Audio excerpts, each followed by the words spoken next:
So, welcome to a brand new episode of Women Work Wellbeing. We are so excited with our new name, with our fresh new podcast artwork, and it feels so right to rebrand and to relaunch because we are here for you. We are supporting you in whatever stage you're at in your career, whether you've got your own business or whether you're employed, and also looking after your mental health and your well-being. So we have incredible guests lined up. So I'm really excited for the future of the podcast, and I'm just so glad you're here. So today we are talking about all things finding balance. Like, I don't know about you, but I often get to the point where this happened before Christmas as well, where I get to, I guess, burnout stage where my cup is so full and overflowing. The bucket has, no more space. And then suddenly everything goes wrong. And I say, I can't do it anymore. So I wanted to record a podcast on this because I think there's loads of people that will resonate with this, especially as women. We are majority responsible for the caring responsibilities at home. I talk about that before. It's well known whether you look after family members, whether you've got kids, whatever it is, we seem to take on a lot of the burden, a lot of the extras. Research also shows that women in the workplace take on the extra roles, whether it's organising birthday collections or events or things going on. Women seem to pick up those roles and they're not paid for it. So with all of that going on, and with the fast-paced society that we live in, it is easy to get to a point when you might just burn out. You might just have so much on. So today I want to talk to you about some strategies that I use, but also how you can start to change your mindset. So when I say change your mindset, I want you to start thinking of you taking more rest and more space and more time for you in order to be even bloody better than you are. So almost like balance for brilliance. So having the balance in your life will make you even better at your job. It will make you an even better wife, partner, sibling, whatever it is, mother, because you have to look after you. So what we're going to talk about is we're going to redefine the idea of rest and how you can fit it into your life so it complements what you've already got on, and how you can sort of redefine it in your mind to start placing it to the top of your to-do list, because it is essential. We're going to talk about habitual health, consistent routines. I talk about this a lot. I'm doing this with myself a lot, and I'm going to record a podcast on I'm not quite the 5 a.m. club yet, but I'm definitely getting up earlier, both my husband and I, and it's changed everything. I'm going to talk about mindful pausing, so scheduling deliberate breaks and for one sole focus, not just to take rest, but to make sure that you are looking after your energy and using the reserves in the right way. And that's going to help prevent burnout. I'm going to talk about the power of taking small breaks. I don't know if you use the Pomodoro technique where you work for 25 minutes and then take a rest. This opened my eyes up to just slogging my guts out at my desk, because the more reading and research you do into it, we actually only have 4 to 6 hours where we are completely productive in a day. So getting more crafty or more clever with your time is going to make you more productive. We're also going to cover sleep. I know I talk about this a lot, but I'm going to talk about why quality sleep is so crucial for your success. And then we're going to finish just talking about, how being well in yourself will make you more successful, which is kind of like the whole thread of the podcast. So I'm really, really glad you're here.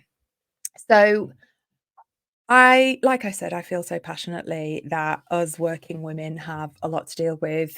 A lot of the women that listen to the podcast, I know, are sort of striving for success in their professional life.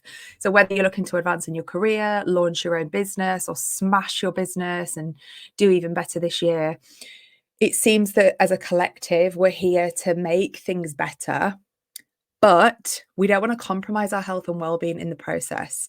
So we're talking about how to balance professional success with personal health. And I'm interviewing an incredible woman on the podcast soon. I won't go into it too much now, but she's going to talk about how cyclical we are as creatures, how it's so important to be in tune with what's happening in our menstrual cycle, And this in turn will help us find this balance, knowing where you are in your life and what you need to ease off on or maybe do more of. So it's so important that you get really in tune with you. Only you knows you inside. You know how you feel, you know your energy levels, you know how tired or not tired you are. So it's important that you can reconnect with you.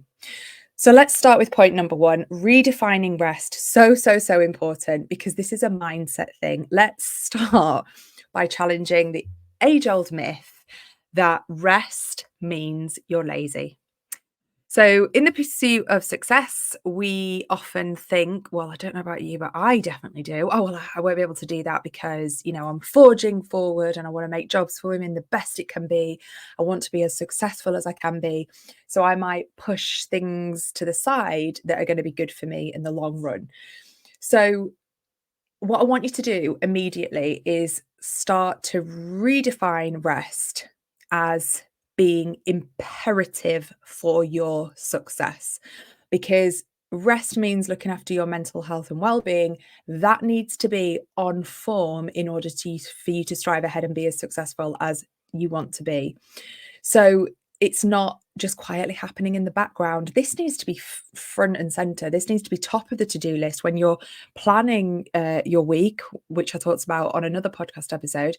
Where is the rest happening and what does rest look like for you? So I want you to start thinking about how you can integrate quality rest into your schedule alongside all of the other priority things, not just so it can fit in or be silently happening in the background and you can grab 5 minutes every now and again.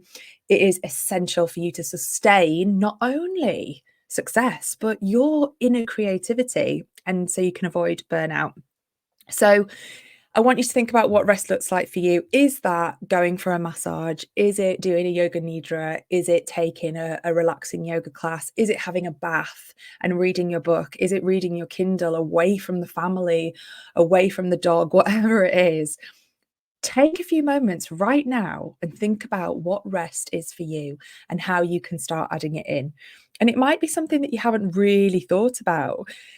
What I really encourage you to do is not do 30 minutes on the sofa watching Netflix. I want you to take really active, nourishing rest that fills your cup up a little bit. So have a little think about that. You should still be able to do Netflix on the sofa, but I want you to also have something else on top of that.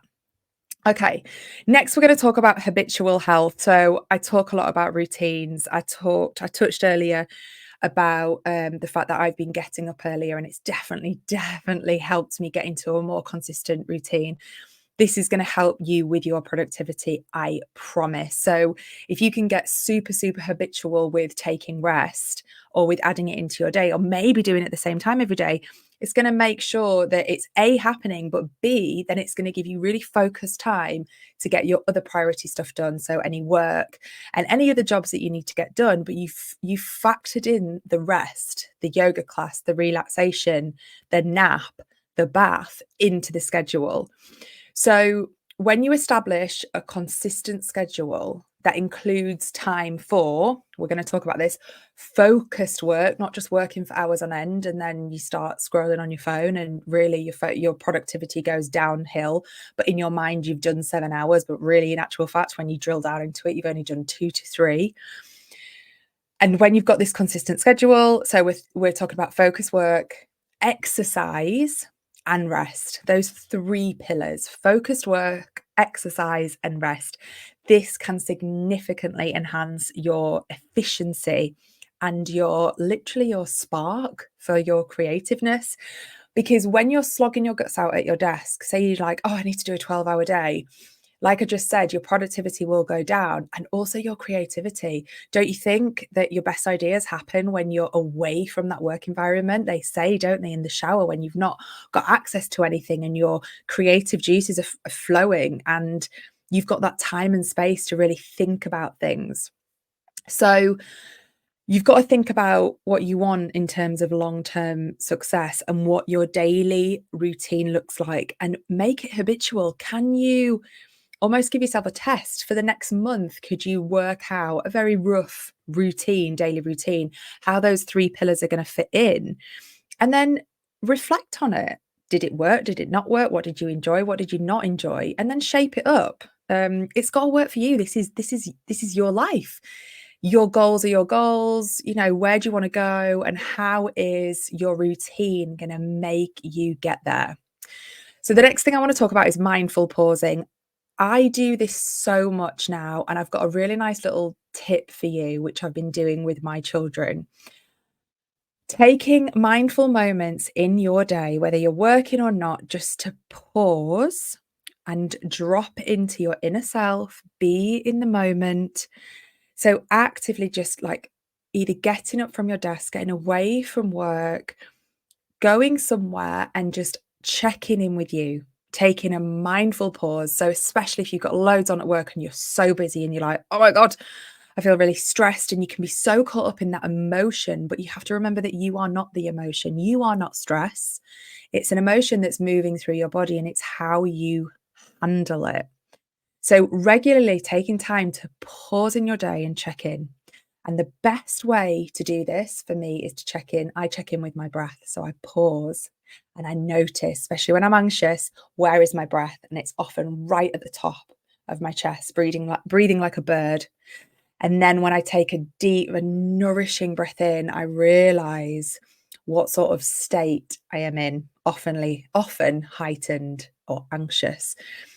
And then you can make a change, can't you? Because if you've recognized where you are and how you're feeling, you can then implement something such as breathing techniques to change that. Obviously, if you're feeling really nice and relaxed, you can just do breathing as well to continue feeling nice and relaxed. But taking these mindful moments in your day, and let's think about it, there's 24 hours in a day. You should be able to regularly, even every 15 minutes, every half an hour, pause and just drop everything.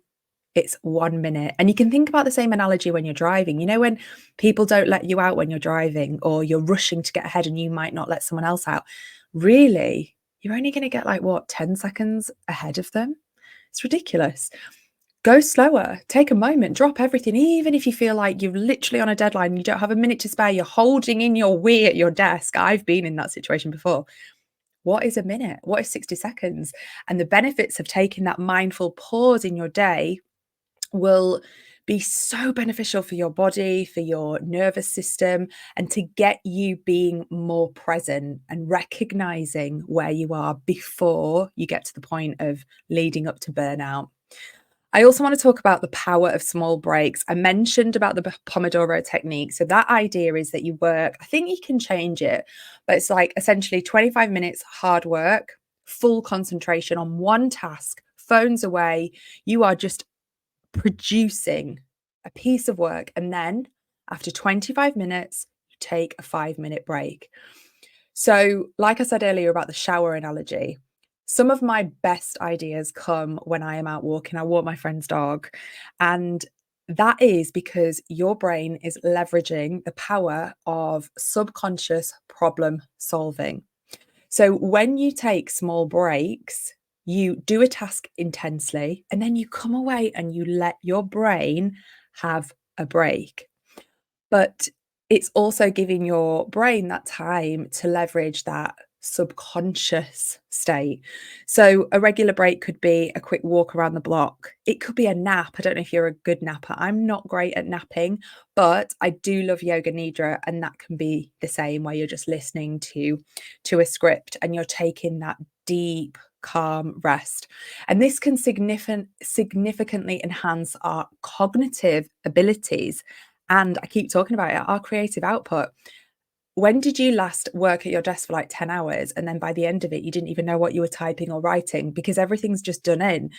Your concentration's gone out the window. You've got no creative flair because your brain needs a break.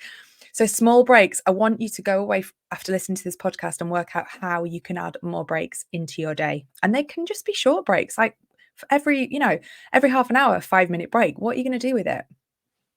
Okay, next thing we're going to talk about is sleep. Oh, how I love my sleep. That's why when I read 5 a.m. Club, I was like, oh, no, this is not for me because I love sleep. The key is, we all know we need to go to bed earlier. So when you do start getting up earlier, I'm going to record a podcast on it. So I've been doing between 5:30 and 6. I am a tired on a night time, but I cannot tell you how it helps you then fall asleep quicker on a night and getting up becomes easier. Sleep is not a luxury. We need it for our health, for our productivity, and for our general well-being. So the science behind sleep is just endless. I mean, gosh, I should get a sleep expert on, but when we're thinking about our memory, our emotional regulation, our, like I said, creativity, it is like a no-brainer. So work out, listen to this podcast and then work out. I've recorded a podcast similar to this, but work out your ultimate time to wake up and the time you need to go to sleep and stick to it. Make that promise to yourself right now and let me know how you get on. The next thing I want to talk about is physical wellness, moving your body. You are going to be more successful in your work life, in your personal life, if you are giving your body time to move. The symbiotic relationship between our physical health and our professional achievement is something that we cannot ignore. Regular exercise will not only keep our bodies obviously healthy, in good condition. We know as women, as we're aging, we need to work on our strength training. I know that's all over social media.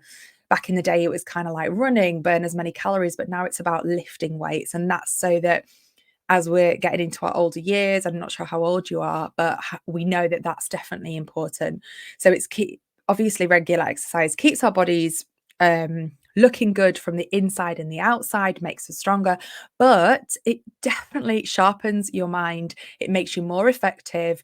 And honestly, it will make you more resilient. I also listened to this 20-20-20 theory, which I need to read more on, that when you get up first thing in the morning, you should do like 20 minutes of exercise to get sweating, then 20 minutes meditation, and then 20 minutes, I can't remember what the other 20 minutes was, but I'm gonna refer back to that. And it just got me thinking, like, that sweating, there was a reason that they wanted you to sweat and then meditate. So it's, this is a no-brainer. We're just not really doing it. So I would like you to go away after listening to this and think about those things that you can do to make change immediately. So, number one, you're going to prioritize conscious rest. You're going to integrate rest periods into your daily schedule. If you're like me and you do a daily to do with, like, I have literally like a book with all of my meetings written in. So obviously they're all digital, but I have a book and then I have like the goals, top 3 things I need to achieve that day, and then a general to-do list. So I want you to add your rest periods in. What do they look like? When are they? And they are non-negotiable tasks. So be realistic with them. If you're in the office, you're not going to be putting in a 10-minute sleep unless you've got sleep beds in your office, in which case, fair play. Well done. Amazing. Can I get a job there? Next one is establishing a stable routine. Work out a routine that is realistic for you, that includes your dedicated work hours, your exercise time, and your rest, and a little bit of Netflix on the sofa, so that you can start to foster a rhythm that enhances your creativity and your productivity and that works for you. Drop inwards. Ask yourself, what do you want your routine to look like? The third thing is that you are going to practice deliberate breaks. Even if you've got so much on that you're feeling so overwhelmed and you've got to get this over the line, the deadline is looming, people are chasing you, how can you take more deliberate rests? I promise those, sorry, not deliberate rest, deliberate breaks. They will be so crucial to you delivering this piece of work or getting this deadline done by taking this extra few minutes, breaks, a break from your desk, a break from your screen. Just take a break, check in with you, check in where you are, notice your breath, have the breaks. I promise it works. The fourth thing is movement. When are you going to move your body? Whether it's a gym workout, a run, a walk, I want you to schedule it in. So get your to-do list. When are you moving your body? When are you doing yoga? When are you going to play netball? Whatever it is, this is going to stimulate your mental clarity and it's going to make you more productive. I swear, if you go do that at lunchtime, you get back to your desk, you might have an afternoon slug once you've had your lunch, but you will be revitalized and re-energized, I promise. The fifth thing is you're going to commit to quality sleep. Work out how much sleep you need, then work backwards. What time do you need to go to bed? Try maybe getting up earlier and see if you can fit your exercise in earlier in the day. What works for you? I'm not telling you what to do. I'm just giving you these seeds so you can start really like stepping back, looking at your life and making these positive changes for you. The sixth thing and final thing I'm going to say for your takeaway is I want you to make exercise non-negotiable. You're going to think of a physical form of activity that you do daily that aligns with you, that aligns with your personal interests, that you love to do, that, if you've got a dog and if that's walking, that is it. Brilliant. Dog's happy, you're happy. You want to make sure that you can be consistent and that you enjoy it. We don't want this to be I nearly said a cure. We don't, it's been a long day. We want it to be something that comes naturally and that you're not thinking, oh, I'm not going to do it. And then you just slip out of the routine. So I hope you've enjoyed this episode. Let me know how you get on. If this podcast has sparked anything in you, or you realize you've not been doing something, or you try something that I've suggested, please drop me an email, zoe@jobsforwomen.co.uk. I'd love to hear from you. And if there's anything that you want us to cover in future eps, just drop us an email. We are all ears. Thank you so much for listening. If you've not joined the free members club, then what are you waiting for? Head over to community.jobsforwomen/join. And you can have access to all our free content, all our free training. It's got all of our podcast recordings in as well. Everything's in one place. I would love to see you there. So that's it for another week. Take care of yourself, and I will see you really soon.